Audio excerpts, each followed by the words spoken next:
You are the vanguard of knowledge and consciousness, a new wave in a vast ocean of possibilities. On the other side of that door, there's a world starving for new ideas, new leadership. I've been out there for 30 years. She's a wildcat. Oh, she'll rub up against your leg and purr until you pick her up and start petting her, and then out of nowhere, she'll swat you in the face.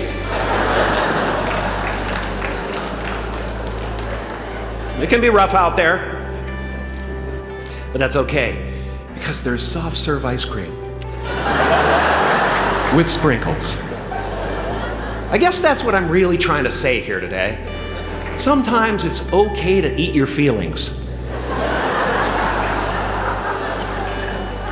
Now, fear is going to be a player in your life, but you get to decide how much.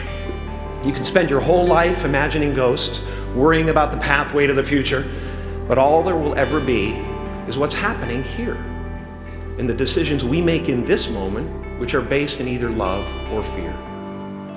So many of us choose our path out of fear disguised as practicality.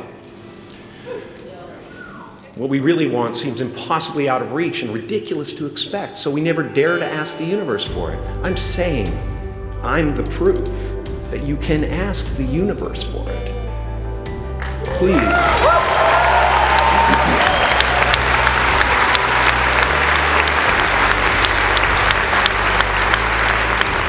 And if it doesn't happen for you right away, it's only because the universe is so busy fulfilling my order.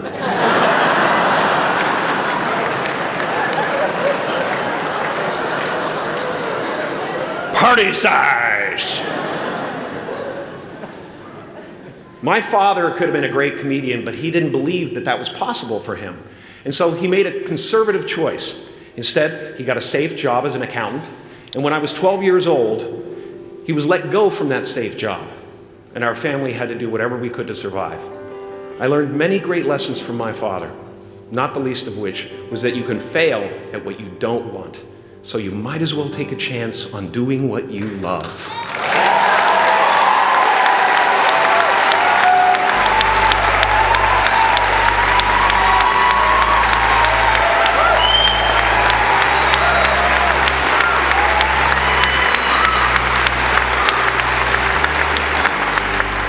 It's not the only thing he taught me, though.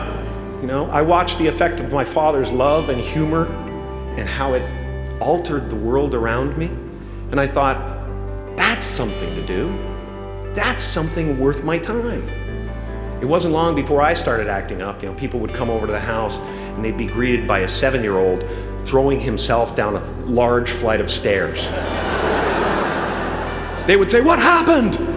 And I would say, "I don't know. Let's check the replay." I'd go back to the top of the stairs and come back down in slow motion.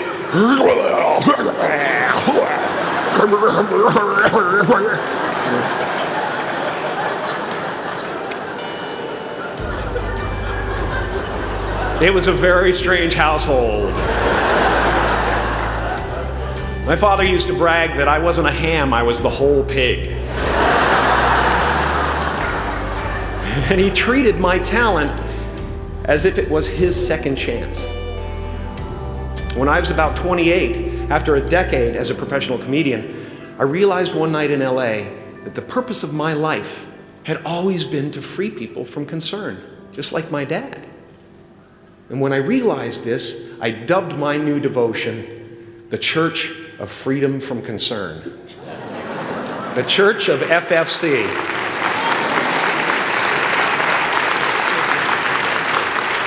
And I dedicated myself to that ministry. What's yours? How will you serve the world?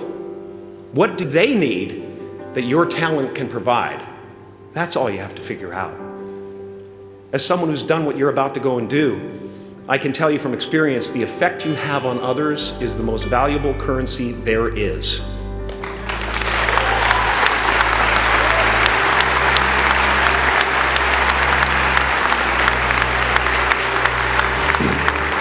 Because everything you gain in life will rot and fall apart, and all that will be left of you is what was in your heart. My choosing to free people from concern got me to the top of a mountain Look where I am. Look what I get to do. Everywhere I go. I'm going to get emotional because when I tap into this, it really is extraordinary to me. I did something that made people present their best selves to me wherever I go.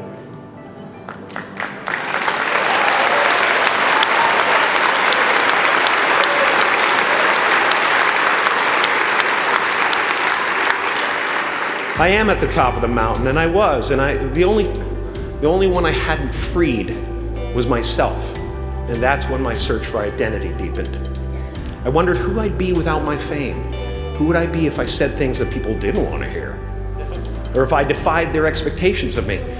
What if I showed up to the party without my Mardi Gras mask and refused to flash my breasts for a handful of beads?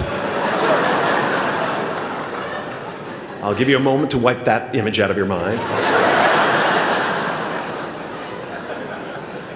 But you guys are so ahead of the game. You already know who you are. And that peace that we're after lies somewhere beyond personality, beyond the perception of others, beyond invention and disguise, even beyond effort itself. You can join the game, fight the wars, play with form all you want, but to find real peace, you have to let the armor go. Your need for acceptance can make you invisible in this world. Don't let anything stand in the way of the light that shines through this form. Risk being seen in all of your glory.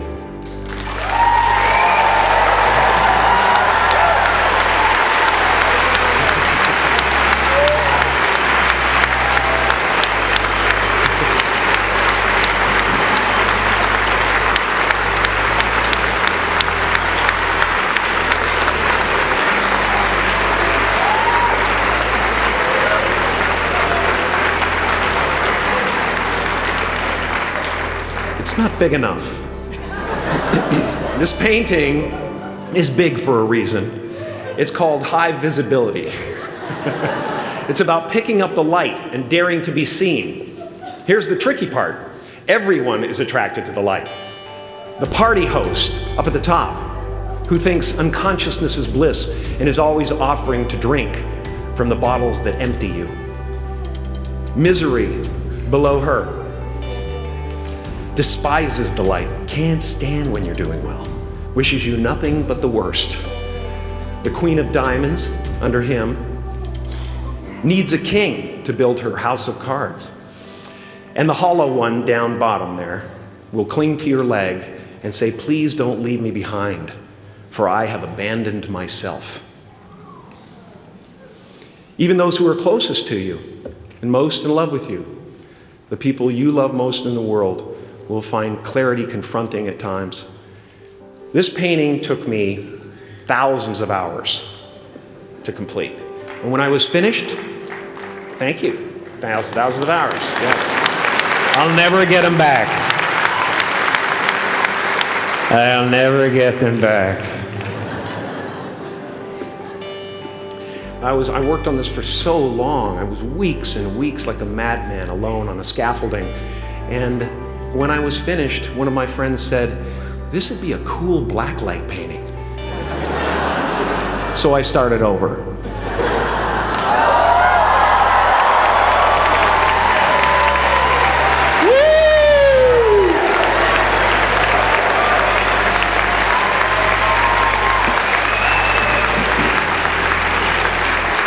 Welcome to Burning Man.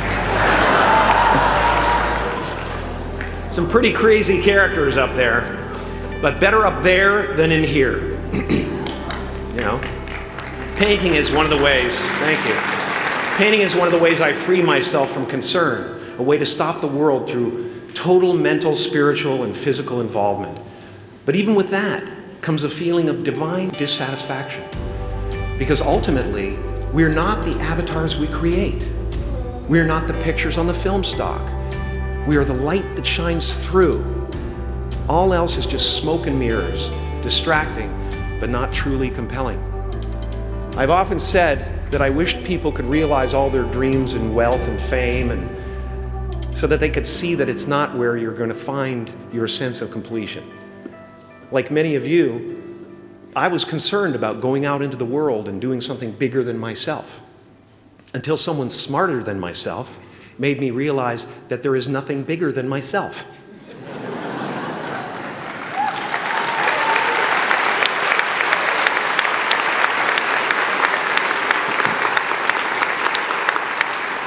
My soul is not contained within the limits of my body. My body is contained within the limitlessness of my soul. One unified field.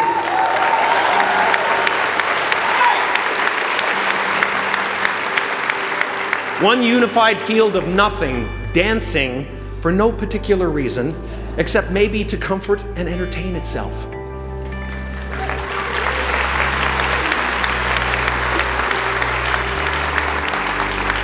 As that shift happens in you, you won't be feeling the world, you'll be felt by it. You'll be embraced by it. Now I'm always at the beginning.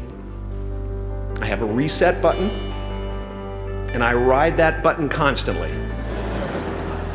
Once that button is functioning in your life, there's no story that the mind could create that will be as compelling. The imagination is always manufacturing scenarios, both good and bad, and the ego tries to keep you trapped in the multiplex of the mind.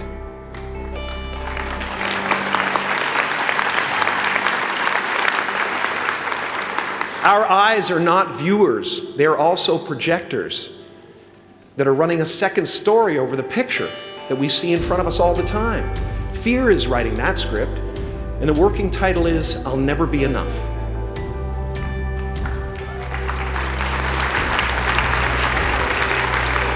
Are you going to look at a person like me and say, how could we ever hope to reach those kind of heights, Jim?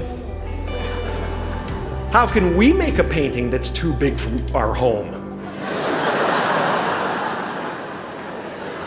How do you fly so high without a special breathing apparatus? This is the voice of the ego. And if you listen to it, there will always be someone who's doing better than you. No matter what you gain, ego will not let you rest. It will tell you that you cannot stop until you've left an indelible mark on the earth, until you've achieved immortality. How tricky is this ego that it would tempt us with the promise of something we already possess?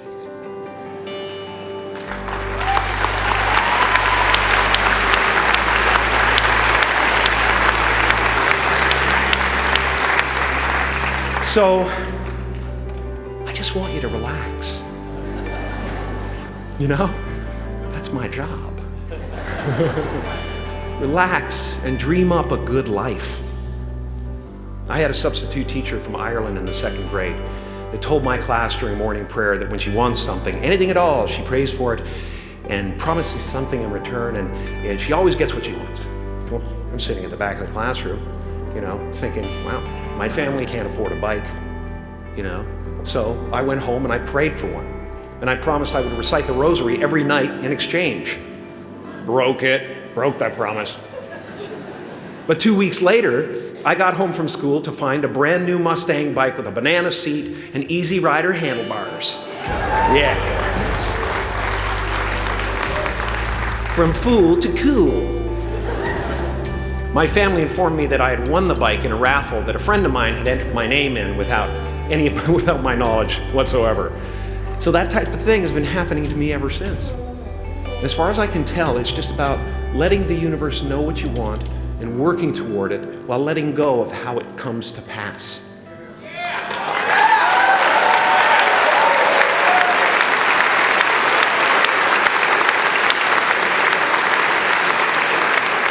Your job is not to figure out how it's going to happen for you, but to open the door in your head. And when the door opens in real life, just walk through it.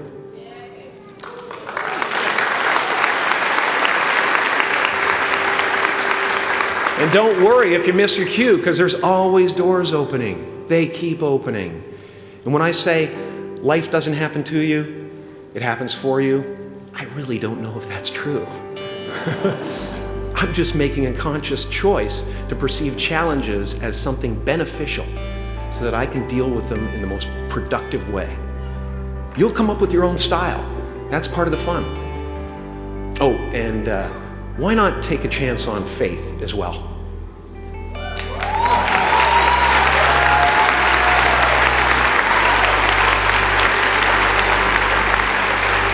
Take a chance on faith. Not religion, but faith. Not hope, but faith. I don't believe in hope. Hope is a beggar. Hope walks through the fire and faith leaps over it.